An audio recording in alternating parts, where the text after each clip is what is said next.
But wait, it gets so much better. He then launched into what he'd planned for me while he was gone. He said, and I'm quoting here because I'll never forget these words, "I think you should use this time to really focus on preparing for your role as my wife."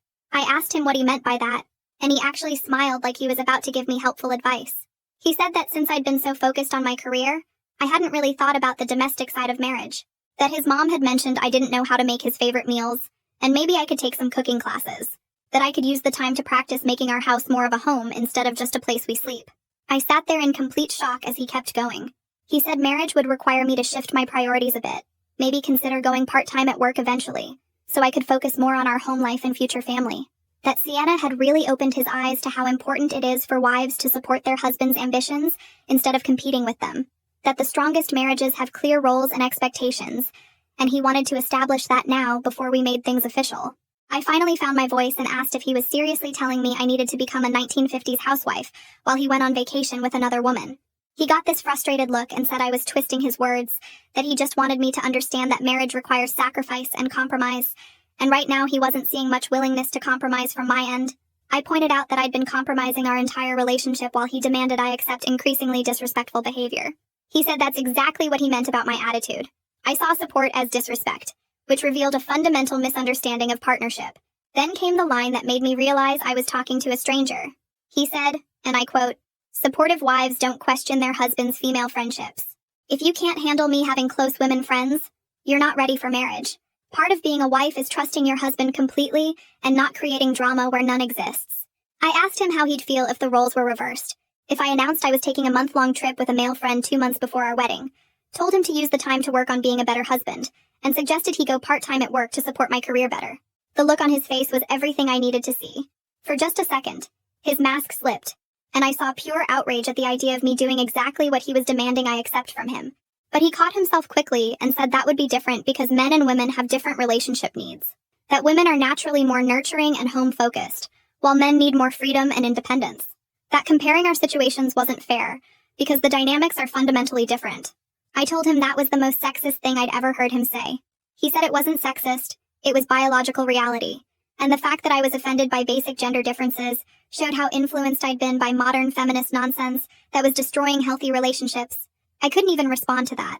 I just sat there staring at this man I'd agreed to marry, wondering when he'd become this person, or if he'd always been this way, and I'd just been too blind to see it. He took my silence as agreement and kept going. He laid out exactly what he expected from the next 2 weeks before he left. I'd stop complaining about his trip. I'd work on my domestic skills and my attitude. I'd think seriously about my career trajectory and how it would fit into our marriage. And I'd apologize to Sienna for being unwelcoming and hostile toward his friendship with her. Apologize to Sienna, the woman who'd been poisoning my relationship for months. The woman who'd convinced my fiancé that I was the problem. I asked if he was joking. He said he was completely serious, that Sienna had been nothing but supportive of our relationship, and I'd treated her terribly just because I was jealous and insecure. That part of growing up and being ready for marriage meant acknowledging when you're wrong and making amends. I asked about the logistics of our relationship while he was gone. Would we talk every day? Would I be involved in any decisions about the wedding? What was the plan? He got uncomfortable and started hedging. Said he couldn't promise daily communication because he needed true separation to really think. Said I should handle the wedding details myself since I clearly cared about them more than he did anyway. Said he'd need flexibility and couldn't commit to specific check-ins because that defeated the purpose of freedom. Then I asked if Sienna would be comfortable with me visiting if I decided to fly out and surprise him. The way he immediately said no told me everything.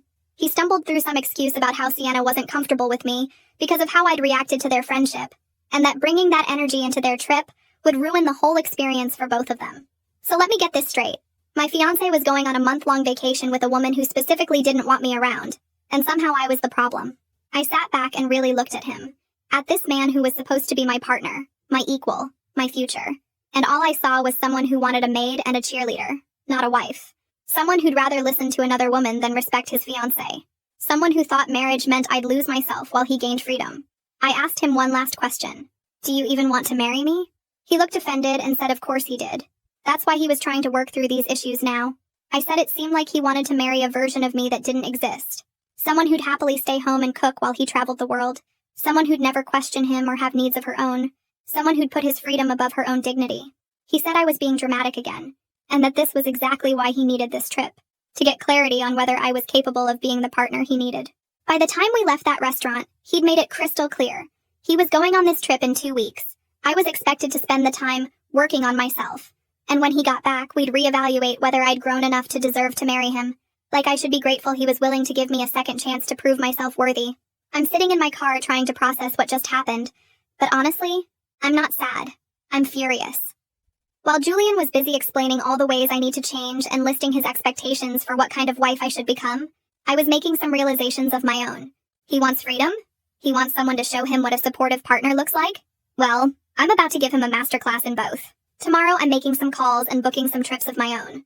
If Julian thinks I'm going to sit at home taking cooking classes and working on my wifely duties while he parties in Thailand with Sienna, he's about to learn exactly how wrong he is. 2 weeks until his trip? Perfect. That gives me 2 weeks to plan mine. The gloves are off. Update coming soon. Second update. You guys, I am having the time of my life right now, and watching Julian's carefully planned manipulation blow up in his face is giving me so much joy.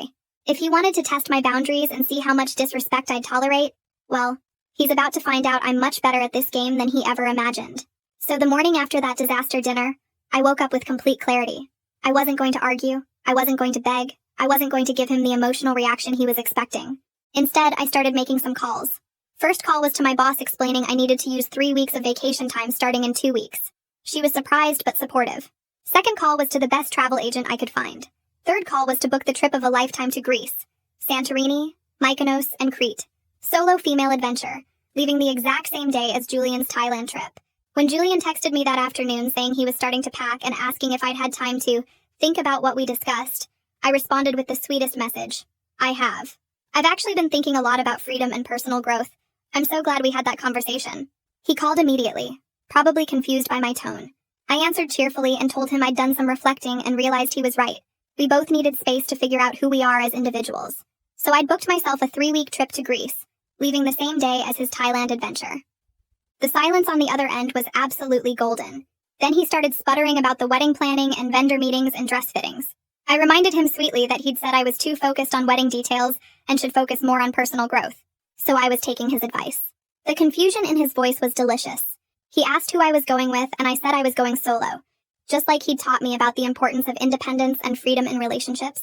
He said that was different because I had responsibilities at home. I asked what responsibilities. The cooking classes he'd suggested. I could learn to make moussaka in Greece just as easily as his mom's pot roast here. By the time we hung up, he was clearly unsettled, but couldn't argue because I was literally doing exactly what he'd told me to do, just not in the way he'd imagined. That evening, I posted my plane tickets to Instagram. Some people get pre-wedding anxiety. I'm getting pre-wedding adventures. Sometimes the best marriages start with 2 people who truly know themselves. Julian called within minutes. What is this supposed to mean? I told him I was just being supportive of his philosophy about freedom before marriage. That I'd realized he was right about needing space to grow individually. The frustration in his voice when he couldn't quite call me out without being a hypocrite was chef's kiss perfect. The next 2 weeks were gold. Julian kept sending me updates about his packing like I was supposed to care. Photos of his suitcase, his new travel backpack, questions about whether he should bring his nice shoes. I responded to each one with increasingly pointed comments. Make sure to pack sunscreen for those beach clubs with Sienna. And don't forget nice outfits for all those sunset dinners. He couldn't tell if I was being supportive or sarcastic, and it was driving him insane. Then the departure day came. Julian and I both left for the airport. Him for Bangkok, me for Athens. The look on his face when he saw my packed bags was priceless. He'd clearly hoped I'd come around and see him off like a good little fiancé. Instead, I was calling my own ride, bright-eyed and excited for my own adventure. The first 2 days, I posted gorgeous content from Santorini. White buildings against blue sky, incredible sunsets, wine tasting, exploring villages. Meanwhile, Julian was posting typical tourist stuff. Temples, street markets, him and Sienna making goofy faces at the camera. Then on day 3, everything shifted. Julian's posts turned into full-on beach club party content.